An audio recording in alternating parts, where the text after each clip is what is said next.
حياكم الله مشاهدينا الكرام، واهلا وسهلا ومرحبا بكم في هذه المساحة والتي نفردها لتغطية مباراة الهلال بضيفه الأنوار على ملعب شهداء بنين بمدينة بنغازي ضمن منافسات الجولة الثالثة من الدوري الليبي الممتاز لكرة القدم. كما تابعنا اليوم هذه الجولة شهدت إثارة وتنافس كبير في مباريات المجموعة الثانية. في المباراة الأولى فريق الأهلي طرابلس خطف فوز ثمين جدا أمام السويحلي بهدف مقابل لا شيء في آخر أنفاس المباراة، بينما الاتحاد تعادل مع نظيره السارية بهدف مقابل هدف في ملعب الزاوية. اليوم وفي ختام مباريات اليوم وضمن منافسات المجموعة الأولى، الهلال يقابل الصداقة ضمن كما أسلفت الذكر الجولة الثالثة لدورنا. قبل الغوص في تفاصيل هذه المباراة أرحب بضيوفي في هذا الاستوديو. البداية من اللاعب السابق عماد الشاوش، أهلا وسهلا بك. مساء الخير، تحياتي ليك وفؤاد، تحياتي للزميل والصديق والأخ عبد الباسط محمود وكل المشاهدين ليبيا الوطنية. اليوم زوز مدينة ما شاء الله. مدينة أكيد. عماد مدينة والكابتن عبد الباسط مدينة. أنسنا كابتن عبد الباسط. الله يأنسك فؤاد، بارك الله فيك، وتحياتي لأخوي عماد. طبعا محرار من يوم عماد، طبعا معروف له على المدينة، محرار على المدينة، محرار في الكورة بصفة عامة. لكن مش أكثر منك. لا أكثر مني أكثر. عموما نستونا ونورتونا في هذا الاستوديو الخاص بمواكبة ونقل مباراة الهلال وضيفه الأنوار على ملعب شهداء بنين بمدينة بنغازي. نتابع التقرير التالي الذي يقرأ لنا مواجهة الهلال وضيفه من الأبيار فريق الأنوار، ومن ثم لنا عودة.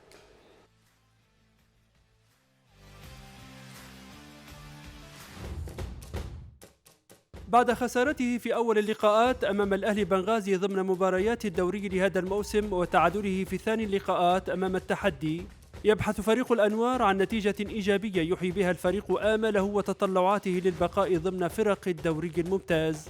الأنوار يستضيف الهلال المنتشي بنجاحه في التأهل لدور المجموعات لبطولة كأس الكونفدرالية الإفريقية، ليكون اللقاء مهما للفريقين لتحديد الانطلاقة المثالية لهما هذا الموسم، حيث بلغ رصيد نقاط الأنوار نقطة واحدة يحتاج إلى فوز يغير به الفريق مركزه المتأخر في سلم ترتيب المجموعة الأولى. الهلال الذي حقق 4 نقاط بعد تعادله أمام الصقور في أول مبارياته في الدوري وفوزه في الثاني على المروج بهدف دون رد، يسعى لزيادة رصيد النقاط ليكون ضمن الفرق المتصدرة للمجموعة الثانية، وليكون ضمن الفرق التي تلعب للتأهل إلى نهائي الدوري السداسي للموسم الرياضي 2023-2024. ملعب شهداء بنين سيكون شاهدا على لقاء سيقدم فيه مدربا الفريقين كريم جابر مدرب الأنوار ومحمد عودة مدرب الهلال على خطف نقاط مهمة ستعطي دفعة قوية في مسيرة الفريقين في الدوري الليبي الممتاز، وبوجود جمهور الفريقين الذي سيقدم دفعة قوية للمباراة، يسعى كل فريق في خطف نقاط المباراة الثلاث.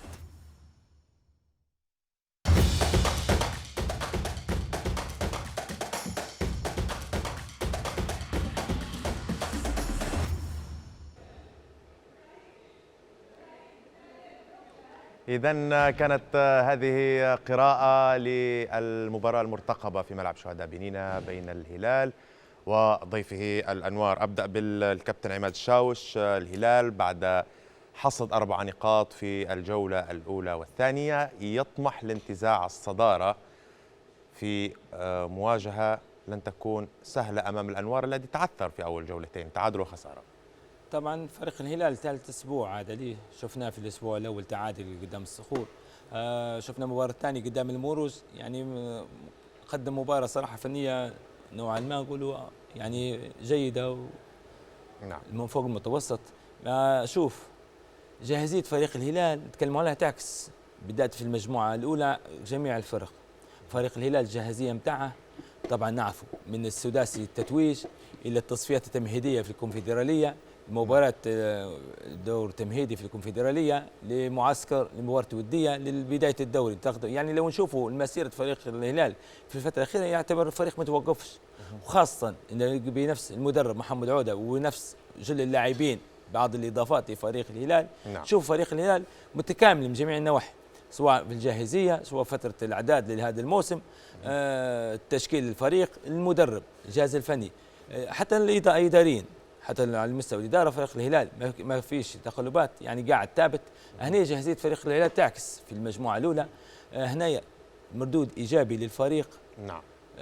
خاصه يعني نشوفوا خاصه ان الفريق مقبل على مباراه الكونفدراليه، مباراه الدوري، تساعد وترفع الرتم للاعبين مع امام اتحاد العاصمه الجزائري، قدام اتحاد العاصمه. ومع شوف لو نشوف احنا حاليا فريق الهلال بدا رياضيين فريق الهلال المتواجدين على مستوى المنتخب الوطني الاول، على منتخب حتى على مستوى منتخب الشباب، لاعبين صاعدين قاعدين في الفريق، يعني في الفريق الاول الهلال. وهنا كل يعني لو نشوفوا جاهزيه الفريق ايجابيه في بدايه الموسم.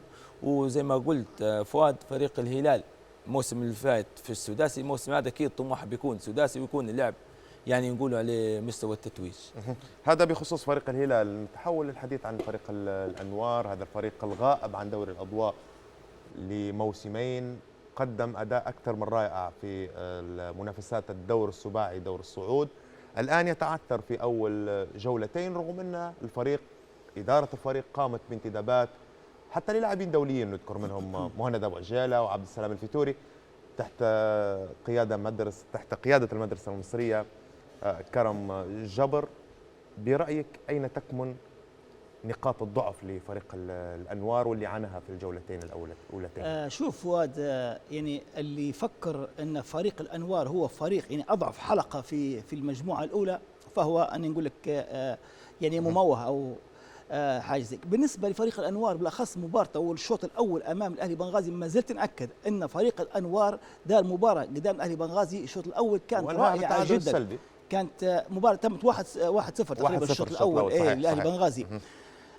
ولكن اداء غير عادي حقيقه في عديد اللاعبين اللي تميزوا في هذه المباراه، من ضمنهم اللي هو عز بنينه تقريبا من افضل اللاعبين كان في تلك المباراه. في لاعبين حقيقه تفاجات به في فريق الانوار. يعني هل يعقل ان فريق الانوار الدرجه الاولى يعني اول مباراه امام الاهلي بنغازي يطلعنا بهذا الشكل؟ للامانه كان شكله جيد جدا في الشوط الاول. الشوط الثاني كان مشكله كرم دار مشكله كبيره اللي هي فتح اللعب اكثر من اللازم امام فريق الاهلي بنغازي. والاهلي بنغازي معروف انك تلعب امامه يعني وتفتح اللعب، فمن الصعب جدا جدا انك انت تثبت نفسك او انت تخرج بنتيجه التعادل. ولكن مع ذلك فريق الانوار ما زلت نأكد انه هو فريق جيد، فريق يملك عناصر جيده، لربما حتى من خلال مباراه التحدي السابقه يعني رجع بنتيجه التعادل مش من فراغ. فريق الانوار يؤدي اداء كويس، فريق الانوار عنده لاعبين حقيقه مميزين جدا جدا وسطوا الفريق ان هم يسجلوا امام الاهلي بنغازي وايضا يحرجوا الاهلي بنغازي في الشوط الاول. تعرف فريق الانوار الشوط الاول امام الاهلي بنغازي كانت ممكن زوز او ثلاثه فرص كانوا سانحات للتسجيل اهدروهم لاعبينهم، وهذه مشكله كبيره في الفرق اللي كيف خاشه للممتاز. طبعا اهدار الفرص، انت تهدى فرصه واثنين وثلاثه اكيد حتولي عليك، بالاخص امام فريق كبير زي الاهلي بنغازي. عموما فريق الانوار ما ينسى اعتقد اللي هو المنطقه الهجوميه ما زالت تنقص الاحتراف في اللي هو تسجيل الهدف او اغتنام الفرص اللي المفروض ما تريحش على المهاجمين. طيب بالحديث على فريق الهلال كابتن عماد، خلينا نغوصوا في تشكيلة الفريق. التشكيلة الأساسية اللي يدخل بها اليوم المدرب المصري محمد عودة، خالد المسماري كحارس مرمى، أبو بكر بوعقيلة طبعا أحد الأسماء اللي قدمت أداء رائع مع الأهلي بنغازي وقدم مردود طيب الموسم الماضي مع الهلال، أحمد مودي، طه الشلوي، بشير الكرامي، أسامة بالعيد، رافائيل، فيصل البدري، معتصم التائب، إيزي وعزو المريمي. بنسبة كبيرة عودة يحافظ على القوام الأساسي للفريق. شوف فؤاد، تو لو سمينا احنا التشكيله، احنا تو اليوم شفنا في اختلاف وحيد اللي هو في عزو المريمي على التشكيله السابقه ما بداش به، اليوم يبدا بعزو المريمي من جديد. انا نقول لك بالنسبه لفريق الهلال ومحمد عوده، النقطه الوحيده اللي تشوف في الفريق اللي هو قلب الهجوم، لان لو نشوف الفريق من مبارتين، المباراه الاولى تعادل 0-0، المباراه الثانيه 1-0، هدف عكسي من فريق الموروث. يعني خط هجوم فريق الهلال يوصل المرمى خاصة على الأطراف، لكن قلب الهجوم حاليا ما نعرفش، اللمسة الأخيرة غير موجودة أو المدرب هنا حتى يرى مرات المدرب ما تعطيش ثقه، وهذه ثالث مباراه لو لعب بقلب هجوم، الثاني بقلب هجوم، الثالث رجع من جديد عز المرمي، وعز المرمي شفناه في التصفيات في الكونفدراليه صراحه كان مميز، كان هداف الفريق. هنا تثبيت عز المرمي ممكن يكون الحل لمحمد عوده، لان زي ما شفنا الفريق خط الدفاع مودي وصراحه وبشير وابو بكر بوعقيله صراحه هو لاحظنا يعني محمد عوده بالرسم التكتيكي اللي شفناه في المباراه اللي فاتت 3-4-3 يلعب الفريق مع خبره فيصل البدري اللي نلوموا عليه المباراه اللي فاتت، طبعا في ضاعت ضربه الجزاء نعم. في نفس الوقت حتى في بعض النرفزه من الفريق، خاصه انه هو قائد الفريق كابتن الفريق ومع لاعبين. لو نشوف بتشوفش ان الهلال الموسم هذا عليه ضغط اكبر، خصوصا ان الموسم الماضي في السداسي التتويج قدم اداء اكثر من رائع، وربما كان من افضل الفرق التي لعبت كره قدم، وانت تكلمت على مشكله مهمه اللي هي مشكله المهاجم. ممكن لو كان في مهاجم صريح بجوده عاليه في سداسي الموسم الماضي كان حيكون فريق الهلال قاب قوسين او ادنى من التتويج باللقب برفقه الاهلي طرابلس طبعا والاهلي بنغازي. شوف فؤاد، بالنسبه للضغط النفسي على الفريق زي ما نقولوا وحاليا وخاصه الفريق مترشح الفريق، بالعكس انا نشوف هذا المعنويين افضل حاليا. اللعيب كل ما يلعب على مستوى عالي وعلى ونقولوا في الاضواء يكون يعني معنويا مستريح، يحاول يزيد يلمع من النجوميه نتاعه، يحاول انه يكون زي ما نقولوا افضل، لان حاليا خلاص بدا في التوب. فريق الهلال حاليا بدا في كل اسبوع متابعه من الجميع، سواء من الخصوم سواء من الاعلام سواء من المحللين سواء من المدربين، يعني كل الفريق بيحسب له في حساب، يعني بيحسب للفريق للاعبين حتى القيمه الفنيه للاعبين، القيمه التسويقيه من جميع النواحي، يعني يكون لاعب افضل هنا وضعيته افضل. احنا ما عادش نبغوا كلمه الضغط هذا سلبي على الفريق، بالعكس ايجابي. لان علاش انا نقول لك الشيء السلبي للاعب، وعبد الباسط يعرف انما تكون الفريق في النتائج السلبيه، لكن تكون الفريق في النتائج الايجابيه بالعكس دروب، بالعكس يزيد معنويا. وخاصه لاعبين شفنا حوالي قريب 5 أو 6 لاعبين حاليا مجربينهم حتى في المنتخب لفريق الهلال، بالعكس يعني معنويا الفريق ماشي نقولوا في السهم بتاعه طالع فوق من جميع النواحي، النواحي المعنويه النواحي الفنيه، متاهل لدوري المجموعات، وخاصه ان حاليا مستعد الهلال بيخوض اول تجربه في دوري المجموعات، بيلعب مع فرق متسميه، مع فيوتشر مع اتحاد العاصمه مع سوبر سبورت الجنوب افريقي، يعني هنا من جميع النواحي اللاعبين المفروض جاهزيه بالذات من الناحيه المعنويه، يعني نقولوا ما عادش في ضغط نفسي، الضغط النفسي هنا المفروض يكون ايجابي للفريق. في حاجه صراحه اللي لاحظتها وسلبيه في فريق الهلال في المباراتين، ان حتى يساير في الخصوم. لو بنشوفوا احنا جاهزيه الهلال على مباراه الصقور، على فريق الصقور وعلى فريق الموروث في افضليه كبيره، يعني المفروض انا هنا نبي نشوف الاداء القوي والسريع من اول المباراه لاخر المباراه، ما بيش انا رده فعل ديما تبان في الاخير. يعني شنو صار الهلال؟ ما سجلش، ضغط على الخصم. انا المفروض الهلال يبادر، هو المبادر، هو البادر بالضغط بالقوه، وخاصه ان المباراه الافريقيه تحتاج الى مجهود بدني، يعني المفروض من هنا يبدا بالاداء القوي والسريع لفريق الهلال باش زي ما نقولوا تكون الاستعداد نتاعه للمباراه الافريقيه الدوري افضل استعداد ليه. طيب كابتن عبد الباسط، الانوار اليوم امام مهمه صعبه، هذا الشيء متفقين فيه.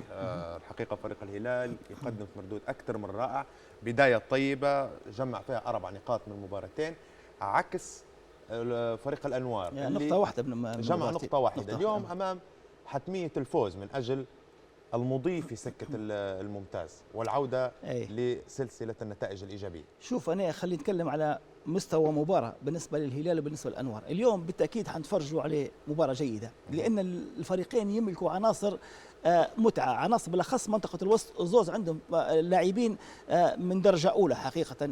يعني انا متاكد ان اليوم الجمهور الرياضي حيستمتع بمباراه الهلال والانوار. فريق الانوار صحيح انه هو قلنا فريق مستجد للدوري الممتاز، الدوري الممتاز مش زي الدوري الدرجه الاولى، فيه فروقات كبيره حقيقه في المستويات. انت لو تبي تلعب امام الاهلي بنغازي او امام النصر او امام الهلال مش زي ما تلعب امام الفرق بتاع الدرجه الاولى، مع احترامي لفرق الدرجه الاولى اكيد المستوى. ولكن الانوار زي ما قلت لك يعني في خلال مبارتين او خلال شوط ونص، خلال مباراه ونص، يعني كان اداء حقيقه اكثر من رائع. طيب كرم جبر اليوم كيف يتعامل مع هذه المباراة، خصوصا زي ما قلنا أن فقط عنده نقطة يحتاج لفوز قد يكون معنوي أكثر من أنه هو خليك من حسابات النقاط وتجميع النقاط والتأهل والبقاء من عدمه، ولكن قد يكون الفوز معنوي لوضع العربة على السكة؟ هو لو بنقول لك ان تجميع النقاط والامور هذه يعني ما زال بكري عليها، لا انا نبدا خاطي في الامر هذا. تجميع النقاط من اول مباراه، المفروض الفريق يعتمد على تجميع النقاط من اول مباراه. شفنا السويحلي احنا في 3 مباريات الان فقد 3 مباريات، وهذه كارثه كبيره بالنسبه لفريق السويحلي. ولكن فريق الانوار اليوم بالاخص اليوم امام فريق الهلال، فريق يلعب في كوره، فريق تشعر بان فعلا فريق يعني مميز، مش فريق مش اي فريق بالنسبه له. فريق شوف الهلال لو نرجعوا من السداسي السابق اللي احرج حقيقه كل الفرق اللي لعب امامها، احرج الاتحاد والاهلي بنغازي والاهلي طرابلس والنصر، وكان من افضل الفرق في كلاعب كره قدم. شوف انا مش من افضل الفرق، انا نقول لك انه افضل فريق كان في الدوري السداسي هو فريق الهلال في الموسم السابق. الان اعتقد من خلال تتويج فريق الهلال بالاداء وليس بالبطوله، من خلال الدوري السداسي الان شوفوه في الكونفدراليه وما يقدمه في الكونفدراليه، يعني متواصل الرتم تاعه تصاعدي، وهذه جزئيه جدا مهمه بالنسبه لفريق الهلال. ايضا الان من خلال المباراه الاولى في الممتاز ما زال يؤدي بشيء غير عادي، والدليل على ذلك ان كل من شاهد فريق الهلال يستمتع بكورته. كل ما انا واحد من الناس يعني مش فريق الهلال، ولكن بمجرد ما نسمع ان الهلال يلعب اكيد حنقعمز وحنتفرج وحنستمتع. طيب كابتن عبد الباسط، قبل لحظات من صافره الشوط الاول، توقعاتك لسيناريو هذا الشوط؟ شوف انا زي ما قلت لك في البدايه ان احنا حنستمتعوا بكره منطقه الوسط بالنسبه للفريقين. اكيد حنشاهدوا فرجه كويسه للاعبين، عديد اللاعبين في منطقه الوسط بالنسبه لفريق الهلال، وايضا في فريق انوار يعني يعرفوا يمتلكوا الكره، يعرفوا يستلموا ويسلموا بشكل جيد، وهذه الجزئيه انا اكد لك ان هي حتمتع المشاهد. نتيجه الشوط الاول من الصعب جدا اني نتكهن، ولكن اعتقد الاقرب الهلال للنتيجه. الكابتن عبد الباسط دائما يهرب من التوقعات، اعطينا توقعاتك لسيناريو الشوط الاول. والله بحكم التجربه على الفرق كلها اغلبيه النتائج 0-0 الشوط الاولى. دبلوماسي زي لا مش دبلوماسي، فترات جس النبض بدها طويله لجميع الفرق وما يخشوش في المباراه مباشره. صحيح. طيب شكرا لك كابتن عماد، رغم انك انت ما اعطيتناش نتيجه وطلعت دبلوماسي. انتم مدينه متفاهمين، حتى 0-0 بدت الدبلوماسيه كابتن. كابتن عبد الباسط، لا شوف كابتن عماد اتوقع اعطينا نتيجه للشوط الاول. اتوقع 0-0 يا عماد. انا قلت لك انا المباراه حتستمتع بها اليوم. بالنسبه للمباراه هو حينحصر اللعب في وسط الملعب بين الانوار وبين الهلال بما يملكوه من اللاعبين، وهذه جزئيه مميزه جدا جدا حقيقه. متعه اللاعبين يعني لو جي نشوفوا مثلا نتكلم عليه بالاخص اللاعب طه شلوي، حقيقه من اروع اللاعبين اللي لعبوا في كره قدم في السنوات الاخيره.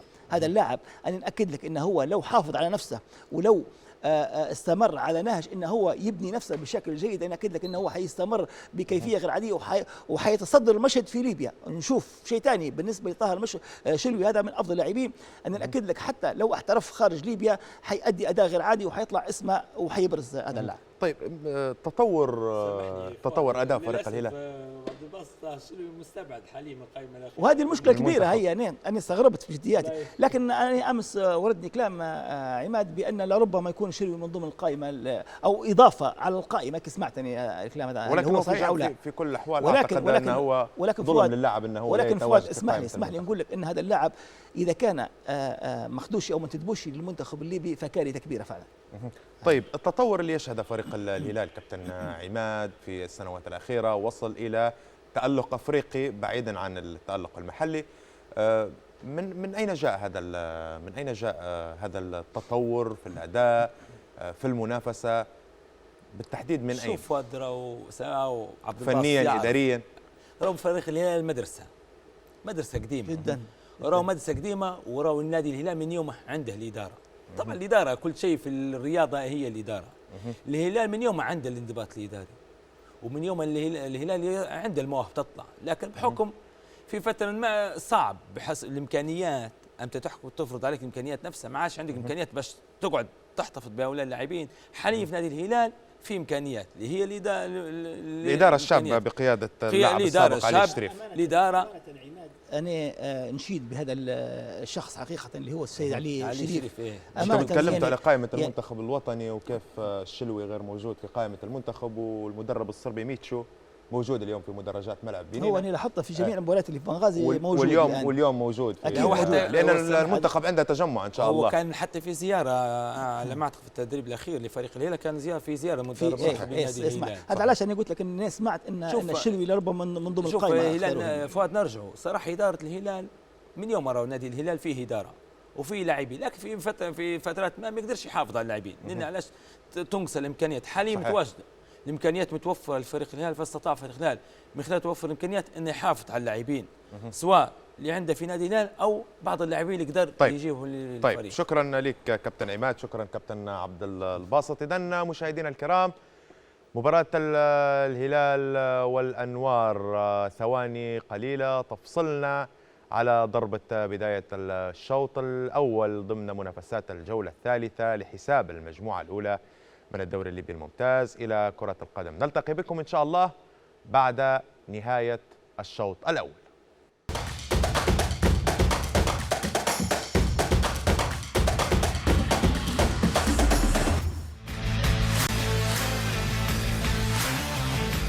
جزء الترحيب بكم مشاهدينا الكرام. إذن شوط أول ينتهي بلا غالب ولا مغلوب بين الهلال والأنوار. المستوى كان تحت المتوسط في 45 دقيقة أولى، على أمل أن يكون الشوط الثاني برتم أسرع من الفريقين. ورحب من جديد بضيوفي الكرام الكباتن عماد وكذلك عبد الباسط. كابتن عماد، قراءتك للشوط الأول. شوف فؤاد، صراحة بداية بطيئة، فترة جس النبض ممكن استمرت شوط تام. لو نشوفوا فيه استحواذ للكرة لفريق الهلال، اللعب من اليمين لليسار، تناخذ كرة من خط الدفاع للوسط، لكن كله لعب سلبي، كله بعيد عن استحواذ بدون فاعلية، على العمق بدون فاعلية. شفنا يعني أكثر شيء الخطورة كانت من كرة ثابتة. بعض ممكن واللي جاء منها هدفه كان تسلل. كان تسلل. باقي لو نشوفوا فريق الهلال، حسيت فريق الهلال كأنه يساير في فريق الأنوار. بالرغم تكلمنا قبل المباراة على جاهزية الفريق، احنا نتكلم على إمكانيات الفريقين تختلف، نوعية لاعبين فريق الهلال تختلف على نوعية لاعبين فريق الأنوار من جميع النواحي صراحة، فنية، البدنية، تكتيكية. فريق الهلال قلنا الجاهزية متاعها أفضل من فريق الأنوار، لكن حاليا في خلال الشوط متساوية صراحة، ما فيش فروقات بين الفريقين. ممكن فريق الأنوار لعب حسب إمكانياته، قدر يوقف فريق الهلال، خلى فريق الهلال لازم نقولوا بدون فاعليه، بدون خطوره، استحواذ على الكره، بعيد على المرمى، بعد الفريق على المرمى نتاعه. فهنا فريق الانوار نجح انه كيف يوقف فريق الهلال، وفريق الهلال ما لقاش مفاتيح اللعب، ما لعبش كرة العمق، ما شفناش خط الهجوم، ما شفناش المرمي ايزي، ما شفناهمش في الكرة، شفنا استحواذ على الكرة من خط الدفاع وخط الوسط، اللعب العميق ما شفناش. وهنا اللي تكلمنا عليه في بدايه تحليلنا، قلنا احنا المفروض فريق الهلال الجاهزيه نتاعه المفروض تفرض على فريق الانوار من الاول، نفرض الاسلوب نتاعي، نفرض القوه نتاعي، نفرض السرعه نتاعي، وخاصه ان الجاهزيه نتاعي تختلف صراحه على فريق الانوار.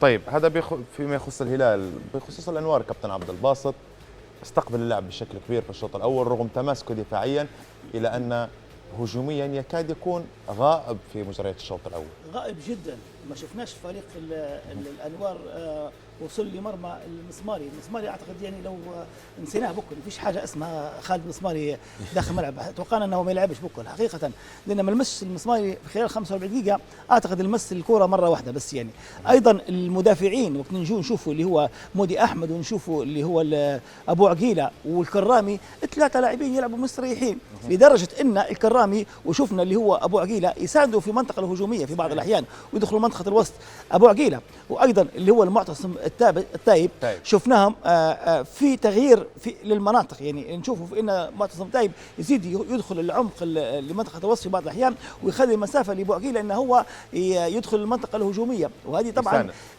هذا دليل قاطع على ان فريق الانوار المنطقه الوسطيه مش موجوده، يعني خسر معركه خط الوسط في الشوط الاول. اكيد الشوط الاول بالنسبه للمنطقه الدفاعيه لفريق الانوار كان تاب زي المباراه السابقه، حقيقه كان في ثبات، كان في لاعبين حقيقه يصدوا في الكره بشكل جيد، يراقبوا بشكل جيد، وهذه ميزه يتميز بها فريق الانوار على باقي فرق تقريبا المجموعه الاولى. والدليل على ذلك احنا لو نرجعوا حتى الاهداف اللي دخلت لفريق الانوار في المباراه الاولى، مباراه الاهلي بنغازي مثلا، نشوفوا 3 اهداف جو من شوط من خارج منطقه الجزاء، واللي كان اليوم كان يقدر ممكن فريق الهلال يوصل لو لمرمى مرمى الانوار بالتسديد من خارج المنطقه. لو تلاحظ يا فؤاد ان فريق الهلال ما شفناش ولا شوط من برا المنطقه، وهذه مشكله كبيره يعني لفريق زي فريق الهلال مستعد استعداد جيد. في اعتقد تسديده واحده فقط، يعني لا تذكر بالنسبه لي 45 دقيقه تقول لي تسديده واحده لا تذكر بالنسبه لي خصوصا ان الحلول الهجوميه غائبه في الشوط الاول. بالضبط، فريق الهلال فريق يعني اعتقد انه هو فريق جاهز من مجاميعه. الناحيه البدنيه جيده، الناحيه الفنيه افضل حاجه عند فريق الهلال. الناحيه النفسيه ايضا اعتقد انه هو يعني من المباراه السابقه يعني طلع قدام المروج بنتيجه هدف ل0، يعني 3 نقاط اخذاهم. هذه اعتقد كل الجزئيات يعني لصالح فريق الهلال، بينما فريق الانوار ايضا حتى هو الناحيه المعنويه اعتقد ان هي جيده بحكم انه هو طلع امام التحدي بنتيجه 1-1، وحنعرفوا ان فريق التحدي من الفرق الكبيره بالنسبه لمنطقه بنغازي. ولكن دائما ما نقولوا انك انت تدافع، لكن 45 دقيقه 90 دقيقه لا تبي تدافع انت. وهذا اللي كنت حنسألك عليه يعني كابتن عبد الباسط، الى متى سيستمر الدفاع لفريق الانوار؟ طبعا هذه ابرز اللقطات اللي او ابرز الفرص اللي شاهدها الشوط الاول من لقاء الهلال والانوار. الهلال بادر بالهجوم ولكن دون فاعليه على المرمى، بينما الانوار يتكتل في الدفاع. تقريبا اللقطه الوحيده اللي شفناها فيها المسماري هي لقطه هي او لقطه ثانيه معها ممكن، بس الباقي ما فيش. وضربات المرمى بالضبط، ضربات المرمى بحكم او حتى ضربات المرمى لو جيت تعددهم لا تذكر يعني في خلال 45 دقيقه ما توصلش يعني لضربات المرمى، يعني ممكن زوز او 3 كان الركنيات. شفنا ركنيه واحده اعتقد لفريق الانوار فقط يعني، والباقي ما فيش بكل يعني. بينما فريق الهلال هو المستحوذ كامل على منطقه الوسط، مستحوذ ايضا على المنطقه الجنبيه اللي هو الجهه اليمنى والجهه اليسرى. نشوفوا احنا في الشلوي جهه اليمين، وايضا الكرامي يدعم فيه، وهذه الجزئيه اعتقد جيده جدا. نشوف دائما الكرامي انا من اللاعبين اللي يعجبوا فيه هلبه، الظهير ايمن زي الكرامي يعجب فيه هلبه. علاش؟ لان ما هوش ثابت في مكانه، يعني ما يفوت في منطقه الوسط اكثر من مره. الشلوي ياخذ في يدخل منطقه الوسط داخل ويخلي الفرصه للكرامي انه هو يطلع كجناح ايمن، وهذه ميزه اعتقد حتى عند ابو عقيله، وايضا اللي هو المعتصم التايب. فاعتقد الجناب يخدموا بشكل كويس. وزي ما قلت يا مهند ان الاختراقات بالنسبه لفريق الهلال على فريق الانوار كان كلها من الجنب، ورفع الكرة هنا اعتقد ان عندهم قامات جيده بالنسبه لفريق فريق الانوار. المنطقه الدفاعيه عند بالاخص اللاعب الزواغي يرقب الراس كويس، بني جسمانيه كويسه، فدائما المنطقه معبيه بعده لاعبين قامت كويسه ويحولوا في الكره بشكل كويس، وهذا ما يميز فريق الانوار من الناحيه الدفاعيه. طيب الانوار متكتل دفاعيا بشكل جيد. هناك 45 دقيقه اخرى سيحاول فيها الهلال الضغط من اجل الوصول إلى شباك الأنوار. كيف يجب أن يتعامل المدرب المصري كرم جبر مع كل هذا الضغط الذي تعرض له فريقه في الشوط الأول من أجل ألا يستقبل هدف في الشوط الثاني؟ لأن تواصل الضغط لفريق الهلال قد يولد هدف. شوف فؤاد، صح في ضغط من فريق الهلال، لكن لو نشوف طريقة الضغط فريق الهلال وطريقة الاستحواذ على الكرة نوعا ما سلبية. ما فيهاش الضغط الكبير على زي ما نقول، ما فيش تحويل السريع للكرة، ما فيش المراوغات، مهارة الفردية زي ما نقول، المراوغة واحد مان تو مان زي ما نقول، باش مراوغة واختراق ودخول داخل منطقة 16. هنا زي ما نقول فيه أريحية لدفاع فريق الأنوار. يعني نحس فريق الهلال ساعد فريق الأنوار انه يوقف صح، انه يتراجع، انه يساوي صفوفه من في منطقه الدفاع. نعم. بالرغم شفنا زي ما قال عبد الباسط بكر بوعقيله مع التايب من منطقه اليسار، الكرامي مع الشلوي من جهه اليمين، يعني الزياده العدديه كبيره هلبة لفريق الهلال، لكن مع هذا كله ما قدرش يتمكن. انا نتمنى يعني المفروض يعني فريق الهلال يعني الزياده العدديه اللي فيها لما نشوف ان ابو بكر بوعقيله وصل لمنطقه الجناح اليسر وبشير الكرامي للجناح الايمن، المفروض هنا زياده عديده داخل منطقه 16. نشوف الشلوي ونشوف المفروض شنو اسمه التايب داخل منطقه ال 16، باش يسبوا ارباك كبير لفريق نقولوا قلب الدفاع لفريق. سامحني عماد، الجزئيه هي مرات تسبب مشكله. ممكن تقولي في زياده عدديه. ايوه، لان العدد كبير داخل منطقه الجزاء في بعض الاحيان تربط تضيق المهاجم قبل المدافع، تضيق المسافات وتفرغ الاطراف كابتن عماد. اي بالضبط، تفرغ الاطراف، فرغ الاطراف في الاطراف. لكن معليش انت هنا بدت فيها اريحيه تامه، اريحيه تامه لقلبي الدفاع لفريق انا كيف يكون عندي السياده العدديه. شوف انا لنفرض تو كلامك انا فهمت عماد، لنفرض ان ابو عقيله هو اللي يعني داخل من الجهه اليسرى، ونشوفوا اللي يتكلم على الشلوي داخل منطقه الجزاء، نزيدوا اللي هو معاه اللي هو الايزي، وايضا اللي هو عمر المريمي عز ومريمي، وزيد معاهم اللي هو اسامه بيدخل من داخل المنطقه. يعني بيصير يجي 5 أو 6 لاعبين داخل منطقه الجزاء. لكن وبعدين حتى الحذر. سامحني شوي عماد، نكمل الجزئيه هذه. 5 أو 6 يعني مهاجمين من فريق الهلال، وبتضيفوا معاهم 4 مدافعين، مش اقل من 6 اشخاص بالنسبه اللي عندك. لكن هنا حتى يصير الارتكاز ومدافعين هنا بتصيب بربكه كبيره داخل منطقه الجزاء، وحتى ممكن يبدا الخوف من المرتده الان، لان الدفاع خط الدفاع الهلال كله متقدم. لكن لو نشوف هيك على الاقل افضل من من اني نشوف مدافعيه الانوار يلعبوا براحتهم. انا نقول لك حاجه عماد، الهلال المفروض يعتمدوا على الشيء الوحيد اعتقد اللي هو اللي داروه الاهلي بنغازي قدام الهلال قدام الانوار، هو تسديد من خارج المنطقه. هذه ربما يستفيدوا منها فريق الهلال اليوم، لكن الدخول داخل المنطقه راه صعب جدا الا في حاله واحده بس، في حاله هم عندهم لاعبين مهاريين اللي هو اتكلم عن الشلوي واتكلم عليه اسامه بالعيد. لو يلعبوا المهارات الفرديه، لماذا لم يستغل محمد عوده امكانيات الفرديه؟ والحديث هنا على معتصم التايب في الرواق الايسر، سؤال جميل جدا. والشلوي في الرواق الايمن، شاهدنا اغلب الكرات عرضيه. انا بنجاوبك قبل تسالني في قبلها. عندك اسامه بالعيد وايضا عندك الشلوي، لاعبين يعرفوا يلعبوا الكره البينيه، لكن المشكله في شكون؟ المشكله في اللي هو المهاجمين اللي هو ايزي وايضا اللي هو اللاعب عز مريمي. الحركيه بتاعهم ما تخليش اللاعب، انت وقت بتخلق لي انا كلاعب وسط، يعني لاعب انت وقت تخلق لي انت تتحرك وتخلق لي اللعبه وتفرغ لي فضي لي مكان يعني منطقه الجزاء حركه بدون كوره. لا بالضبط، حركه بدون كوره، ولكن ما يمنعش ان راهو فريق الانوار مدافعين بتاعهم يراقبوا بصوره كويسه. والجزئيه اعتقد ان يعني خدوها عبره من مباراه الاهلي بنغازي، لان الاهلي بنغازي سجلوا بطريقه هذه من كوره بينيه، واعتقد هدف واحد فقط اللي خش على فريق الانوار من خلال كره بينيه هي امام الاهلي بنغازي. فجزئيه هي لربما فريق الانوار محتاطين منها. طيب كابتن عماد، الهلال الشوط الثاني يحتاج فيه لهدف من اجل نيل صداره هذه المجموعه. كيف يمكن لمحمد عوده ان من خلال التبديلات ان يقتلع نقاط المباراه في الشوط الثاني؟ ما شوف انت بتقولي التبديلات، لما انت تشوف احنا لاعبين سلبيين او نشوفوا لاعبين نقولوا لاعب مش في يوم، ما ممكن تقولي هنا في تبديلات. لكن انا هنا شوف العوامل في الشوط الاول، يعني كل العوامل كلها في صالح هنا كفريق هلال. لكن شنو ينقصني السرعه في التنفيذ، السرعه زي ما نقول في التمرير، يعني نقولوا الفريق التحضير بطيء لفريق الهلال ويرجعوا بالكره، تدوير الكره في وسط الملعب. شوف عز المرمي ياخذ في وقت طويل. نشوفوا في عز المرمي وايزي يطلع برا من 16 يطلب في الكره وما يدورش بالكره زي ما نقولوا ينتقل لداخل المنطقه، يطلع بها ويوخر بها التالي ويمررها للطرفين، يا اما على اليمين يا على اليسار. هذا لعب سلبي هدايا، هذا الادوار هذه اللاعبين الوسط. انا هنا المفروض باش ما زي ما شفنا جونيور والزواغي لاعبين قلبي الدفاع نتاع فريق الانوار يلعبوا باريحيه تامه. انا كيف هنا كيف نقلقهم، كيف نخليهم يخطئوا، لازم نضغط عليهم. كيف نضغط عليهم؟ بتواجد اللاعبين، يعني ايزي وعز المري المفروض ما عادش يطلع برا منطقه 16، لانها متى تطلع منطقه 16 تعطي اريحيه تامه لقلبي الدفاع فريق الانوار، ويقدروا هنا يتصرفوا ويقدروا هنا ياخذوا زي ما نقولوا يتوقعوا وياخذوا التوقيت نتاعهم. لازم هنا نضيقهم، لازم هنا ما نخليش المدافعين يلعبوا براحتهم.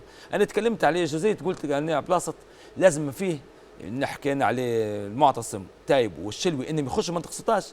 يعني امتى يخش منطقه 16 يطلب الكره في الرجل، انا ما نبيش انه يخش 16 يطلب الكره العرضيه العاليه، لا صعب شويه. لان علاش احنا نستفيد من اسامه بالعيد والشلوي في التمريرات البينيه باش نقدر ندير ال1 2، نقدر هنا ندير الفرق. لان حاليا شفت عبد الباسط في العالم ده الاستحواذ لازم يكون الاستحواذ نزل فيه التمريرات زي ما نقول دقيقه. البينيه عماد الان ما عادش يجي له فيها من منطقه 16 يعني من ثلث الاخير، المفروض ثلث الاخير من ثلث الأخير. هنا يصير البينيات، لان شيء انت وقت بدير البينيه من منطقه في حمل الحركه بيصير داخل ضغط فصل منطقه الجزاء.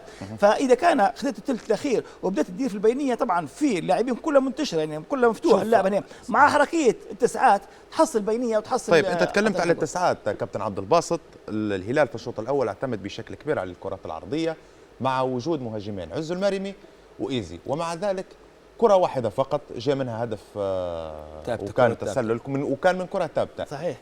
كيف تفسر وجود تسعتين في الصندوق بدون نجاعه؟ انضباطيه مدافعي الانوار هو اللي احال دون تسجيل بالنسبه لفريق فريق الهلال للاهداف.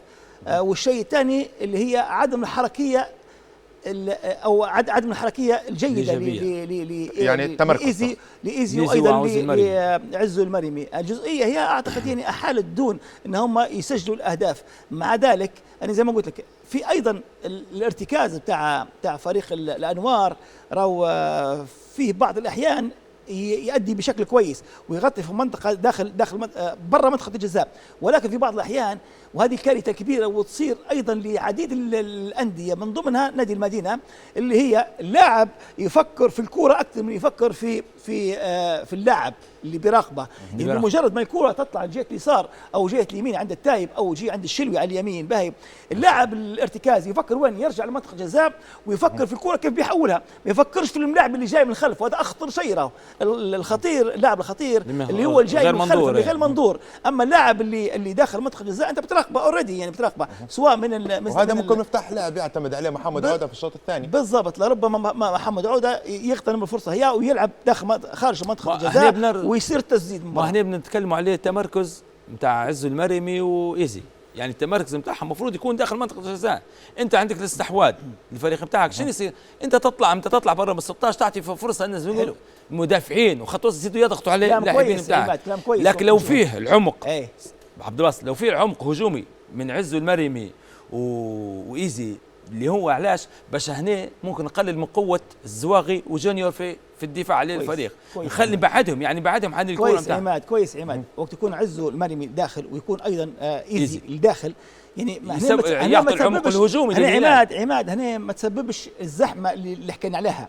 بمجرد دخولهم بيصير لهم مراقبه كتسعات. هنا دور شكون؟ دور فيصل البدري، دور ايضا اسامه بالعيد، ودور الشلوي من جهه هي. اذا كان قصدي التعبت الكره من الجناب تطلع الكره برا على اول لاعب يسد، وفيصل رجله كويسه في الشوط. تكلمت على فيصل، نقطه مهمه اعتقد في الشوط الاول. من المعروف انه هو فيصل البدري هو دينامو الفريق في الهلال، لكن في الشوط الاول لاحظت ان عنده كذا كره بينيه ما نجحتش ولكن حركتها داخل الملعب كانت ممتازه للامانه.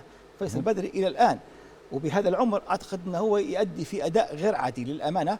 لاعب انا برايي حسب رايي المفروض يعني يكون من ضمن قائمه المنتخب الليبي. هم صحيح ان الان المنتخب الليبي يجيبوا يجدوا ويشبوا، ولكن اعتقد الجزئيه هي انا ضدها، لان احنا محتاجين للاعبين ذوي خبره بحيث ان هم يزيدوا يدعموا الصغار اللي يتكلموا عليهم ان هم 25 سنه و 24 سنه يقولوا صغار. احنا ما مش صغار 24 سنه 25 سنه و18 سنه الان اصبح لاعب دولي، واصبح يعني لو نشوفوا ريال مدريد وبرشلونه عندهم لاعبين 16 و17 سنه يلعبوا في الفريق الاول ويؤدوا قاعدين هم اللي قدموا هم اللي جايين هم اللي فوزوا في الفريق بتاعهم. صحيح. طيب تكلمنا عن الهلال والحلول الهجوميه، كيف يمكن لكرم جبر ان يحد من خطوره الهلال في الشوط الثاني سريعا قبل ان نتحول للشوط الثاني؟ هنا الجزئيه مهمه جدا ان هي عندها لاعبين يستلموا في الكرة بشكل جيد، لاعبين مهاريين اللي هو لو نشوفوا نحدوهم. يعني عند اللاعب جونيور الاسمراني.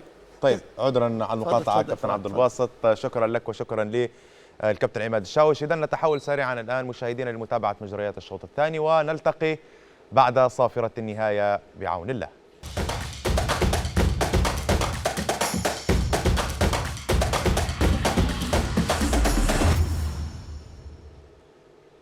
مرحبا بكم مشاهدينا الكرام من جديد. إذن الهلال في آخر أنفاس المباراة يتمكن من حسم نتيجتها لصالحه بهدف طه الشلوي في آخر ثواني المباراة. ألف مبروك لفريق الهلال، وحظ أوفر لفريق الأنوار الذي حاول الخروج بنقطة من هذه المباراة، ولكن لطه الشلوي رأي آخر. كابتن عماد، أعتقد أن سيناريو الشوط الثاني مشابه جدا لسيناريو الشوط الأول، ولكن ما يفرق عن الشوط الثاني بأن طه الشلوي تمكن من التسجيل في آخر الأنفاس. وزي ما قلت فؤاد، نسخة من الشوط الأول، استحواذ وعقم صراحة في خاصة نقولوا في منطقة الجزاء.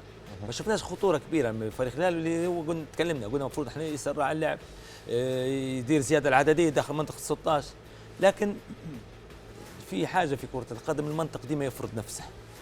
يعني يرى كرة القدم مهما تدافع، مهما زي ما نقول تسكر، مهما المنطق يفرض نفسه. حتى كرة القدم مرات ترى زي ما يقولوا تاخذ في حقها. يعني من الظلم ان فريق الهلال صح استحوذ ودار زي ما نقولوا كل شيء في كرة القدم، ما وصلش للمرمى، لكن مرات المنطق زي ما نقولوا كرة القدم تعطيك حقك، تنصفك. يعني ما تنصفقش الطرق الدفاعيه العقيمه ولا التقليديه القديمه هي تاع التموقع داخل منطقه 16 والدفاع وتشتيت الكره، ما عادش تعطي اكلها. هنا فريق الانوار مشت معاك الشوط الاول، مشيش معاك الشوط الثاني. فهمتني؟ شفنا ضغط فريق الهلال زي ما نقولوا في اخر انفاس المباراه، خلى في نقول هنا في بدينا نشوف نلاحظوا فيه بدا الفريق الانوار يفقد في التركيز، يفقد في التركيز.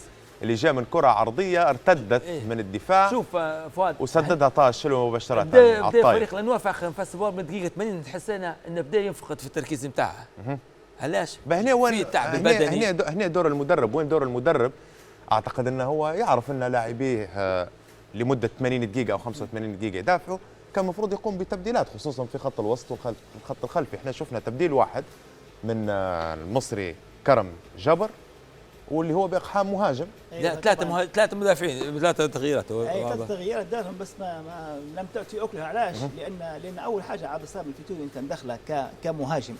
أنت دخلت كمهاجم، شو بتستفيد منه في الأوقات هذه؟ يعني بالأخص يعني 5 دقائق وأنت تلعب بدفاع، يعني أنت تلعب أنت تدافع، وأنت تبي تطلع من المباراة بنتيجة التعادل باش تكسب نقطة.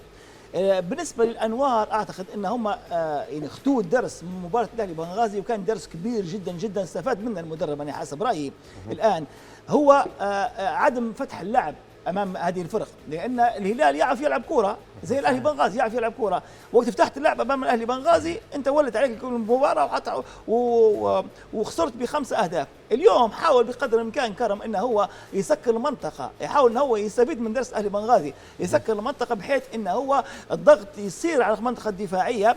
وزي ما قلت لك بالحكايه يعني الدفاع انت الى امتى يعني تبي تسكر المنطقه بتاعك، لامتى تطلع بنتيجه التعادل من خلال الضغط اللي عليك. انت 90 دقيقه والهلال هم اللي ضاغطين على فريق الانوار، ادى ذلك الى تسجيل اهداف، وهذا تسجيل هدف، وهذا اللي تكلمنا عليه. يعني انت 90 دقيقه تبي تدافع على صعب جدا جدا. لو طيب خلينا نقولوا العامل البدني خان الانوار ام ان الكره انصفت الهلال؟ هو شوف الهلال هجوميا لم يكن بالصوره الجيده للامانه، خلينا واقعيين.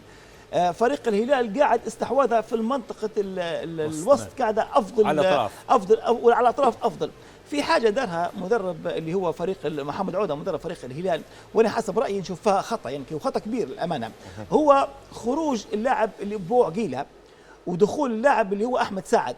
انت بالكيفيه هي رجعت افضل لاعب كان في الشوط الاول اللي هو معتصم تايب، اللي كان يؤدي بجهه اليسار بشكل غير عادي، كان اكثر خطوره راهو بالنسبه للشوط الاول كانت كلها من المعتصم التايب. رجعت بدل العقيله رجعت اللي هو معتصم التايب وخليت احمد سعد ياخذ مكان التايب. ومع ذلك راهو المعتصم التايب بعدم ضغط اللي هو فريق الانوار على المدافعين حصل فرصه وطلع تقدم مساندة خط الهجوم، بمساندة اللي هو احمد سعد. وهذه الجزئيه اعتقد كانت مكسب كبير لفريق الهلال. الجزئيه الثانيه واللي تكلمت عليها بكري كاي والتعاون اللي هو التسديد من خارج المنطقه. لو لاحظت يا فؤاد وتكلمنا احنا خارج الكواليس قلنا ان الفريق الهلال المفروض يعتمد على الكره الخلفيه اللي تطلع خارج منطقه الجزاء، بحيث ان اول لاعب وسط او اللاعب اللي غير منظور هو اللي يسدد، زي ما صار في مباراه الاهلي بنغازي. احنا مدارت اكثر من مره لفريق الهلال. لو رجعنا للقطات اللي سجلناها من بكري في كور التعبت خارج المنطقه، والجول لو ترجع للجول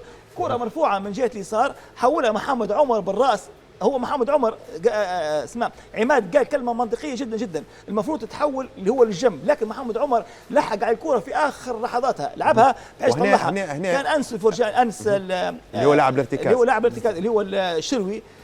لا نتكلم على الشروي، يعني خارج جاي من المنطقه الخلفيه الغير منظوره وسجل الجول تاعه. هنا طبعا زياده العدديه، هنا المشكله في شنو يا عماد؟ هنا مشكله هذه احد التسديدات اللي تكلمت عليها، الارتكاز.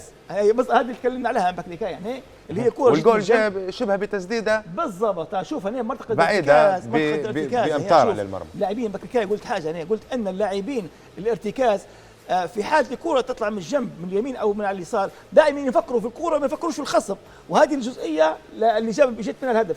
شوف لاعبين الارتكاز كلهم موجودين داخل المنطقه، والشلوي وحيد بدون رقابه، وهذه بالطريقه الوحيده هي اللي تقدر تسجل في فريق الانوار بالنسبه لفريق الهلال اليوم. هو بمجمل عام معلش يا عبد الباسط، ممكن باستثناء الهدف الشيء الايجابي ان شفنا هدف، وهذه كره قدم، احنا لازم نشوفوا هدف نتكلموا يعني نقولوا فيه شيء ايجابي، لكن باستثناء بمجمل عام المباراه صراحه المستوى الفني بتاعها لا تحت المتوسط. لا المتوسط انا ما توقعناش شك يا عماد، توقعنا شك. لا قلنا بالرغم عبد الباسط ترى بالرغم المفروض الفريق الهلالي يستفيد من الفروقات بتاعها، يستفيد من الفروقات. صحيح. في فرق بين نوعيه اللاعبين، فنيين افضل نوعيه اللاعبين اللي عند الانوار وعند الهلال في فرق كبير، صحيح. جماعيا وفرديا، وفرديا، وتكلمنا حتى على المستوى المعنوي، حتى على مستوى اللاعبين. حتى فريق الهلال لو لعب مباراه دوليه حاليا، لعب الدوري التمهيدي في الكونفدراليه، بترشح على حساب فريقين، جايب الترشح من خارج الارض نتاعك. يعني المفروض هنا الفرق هذا المفروض لازم نشوفوه على ارض الواقع. صحيح. مش معقول نبدا نساير انا في فريق انت خاشي دوري يعني مش انتقاص من فريق الانوار، لا بالعكس، لكن فريق الانوار هو جايك من درجه اولى، مش متمرس لك في الممتاز يعني من الموسم اللي فات، فانت هنا المفروض شفنا الفرق. والجاهزيه بتاع الهلال افضل من انوار بهلبة. صحيح. ان انت الهلال كان ينافس، انت كنت السداسي تنافسه، بعدين بتنافس عليه الكونفدراليه، ومن الكونفدراليه دخلت الان للمجموعات، معناها انت جاهز كليا بالنسبه للهلال. المفروض حال الهلال زي ما قال عماد كلمه منطقيه جدا، المفروض حال الهلال اليوم افضل بالاخص من الناحيه الهجوميه. المفروض يراو يعني اليوم انت المباراه اقل حاجه 2-3 اذا كان عندهم مهاجمين جيدين، يعني خاصه عبد الناصر، وانت مقبل على المباراه الافريقيه الجايه قدام اتحاد امام اتحاد، تلعب مباراه قويه، وانت التشكيله بتاعك هذه فرصه تكلمنا عليها تحت الهواء كابتن عماد، اللي هي الكره من العمق. لكن الهلال تفنن في اضاعه الفرص. احنا تكلمنا قلنا هذه فرصه اخرى ايضا. نفس الشيء عماد، شفت هذه نحكوا عليها. نفس الشيء، رغم وجود تفكر في الكوره بس ما تفكرش في الكوره، لاعبين راس حربه. فهنا هذا الشيء اللي تكلمنا، يعني فريق الهلال رغم معلش نتكلموا هذه المباراه سلبيه في الاداء، صحيح باستثناء الهدف. والهدف راه نقول لك نقولوا في مجهود فردي من الشلوي في الزياده العدديه، اتوقع، وفي خطا من الارتكاز، اتوقع هو اتوقع ان زي ما الكره تطيح، وفعلا هنا زي ما ديما نقولوا احنا اللاعب تابع، مرات الكره تطيح من المدافع، تطيح زي ما نقولوا من الحارس تكمل الكره. هنا الشلوي اتوقع ان زي ما نقولوا الرفعه تطيح الكره برا 16، الكره الثانيه توقعها الكره الثانيه وقدر يسجل. لكن صراحه محمد عوده يراجع حساباته، مقبل على مشاركه افريقيه الفريق. طيب تشكيل معه اقوى من الانوار واقوى فريق. طيب هو احنا لازم نتكلموا الحقيقه، نعطوا لفريق الانوار حقه، خصوصا المدافعين اللي هم الزواغي ومحمد عمر، وزيد على ذلك اللاعب اعتقد اللي حتى أنا شد انتباهي في المباراه اليوم، واللي اشعر بان ما كانش فيه حد يساند فيه في خط الوسط، اللي هو مهند بوعجاله. صحيح. والشامخ لا شوف انا حتى خروج الشامخ من المباراه كان حقيقة مشكلة كبيرة لكرم، هو دار لنفسه مشكلة، لأن شامخ مجهوده كان كويس، كان يساند في أبو عجيلة بشكل غير عادي الحق، يعني بمجرد خروج الشامخ أصبح منطقة الوسط، يعني إذا كانت 80% لفريق الهلال أصبحت 100% لفريق الهلال. شوف عبد الباسط، أنا كرم جبر أنت دفعت 90 دقيقة، يعني انت جت دقيقه 80 او 83 درت التغييرات. تمنيتك انت تثبتت كملت هي وزي ما قلت يعني انت كابتن عماد ان الكره انصفت لكن انت كمدرب معلش، انت كمدرب دافعت 90 من بدايه المباراه، اعلنت انك انت التغيير تاعك كان خاطئ جدا. تغيير خلاص، انا المفروض ما دام اني صممت على الدفاع كان الاشجر عشان ندخل لاعب السامي في توشه، ندير زياده عدديه في منطقه الدفاع ونسكر المنطقة ونطلع بالتعادل. شكرا لك اللاعب السابق عماد الشاوش، بارك الله فيك. الوقت يداهمنا. اللاعب السابق ايضا عبد الباسط محمود، شكرا جزيلا لك. بارك الله. شكرا لكم انتم ايضا مشاهدينا الكرام على كرم المتابعه والاصغاء. إذن الهلال يحسم اللقاء أمام الأنوار بهدف في آخر الأنفاس وينتزع 3 نقاط ارتقى بهم إلى صدارة المجموعة الأولى. إلى أن نلقاكم إن شاء الله في استديوهات تحليلية قادمة. إلى اللقاء.